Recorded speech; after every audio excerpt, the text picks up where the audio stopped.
Kisah pria di Ponorogo nikahi kekasih dengan mahar beras 50 kg, ini alasannya. Seorang pria di Kabupaten Ponorogo, Jawa Timur, menikahi pasangan hidupnya dengan mahar beras. Irwan Sokip, 29, warga Desa Bangunrejo, Kecamatan Sukorejo, Kabupaten Ponorogo, memberikan mahar 50 kg beras saat menikahi Ikrimah Zakiyah, 26, warga Desa Grogol, Kecamatan Sawo, Kabupaten Ponorogo. Irwan Sokip yang dikonfirmasi usai menikahi kekasih hatinya mengatakan, mahar 50 kg beras itu untuk menjadikan pernikahannya berkesan.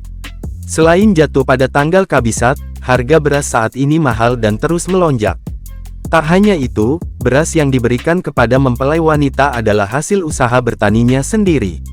Beras sebanyak 50 kg yang saya berikan sebagai mahar itu merupakan hasil saya menanam sendiri. Prosesnya saya tanam, rawat dan hasilnya saya berikan kepada istri saya sebagai mahar, kata Irwan. Menurut Irwan, saat ini harga beras terus melonjak di pasaran. Selain itu beras pun sulit didapatkan. Untuk itu, Irwan memberikan beras sebagai mahar dalam perkawinannya.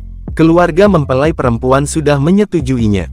Saya memang berinisiatif menggunakan beras sebagai mahar. Dan saya makin yakin karena keluarga calon istri saya juga menyetujui dengan apa yang akan saya berikan, kata Irwan. Tak hanya beras, Irwan juga memberikan perhiasan emas seberat 1,5 gram, seperangkat alat salat dan uang tunai 2,4 juta rupiah. Pernikahan Irwan dan Zakiyah yang dipimpin penghulu dari Kuasa Wowo, Meki Hasan Tahrudin, berlangsung hikmat dan lancar di musala milik keluarga mempelai wanita.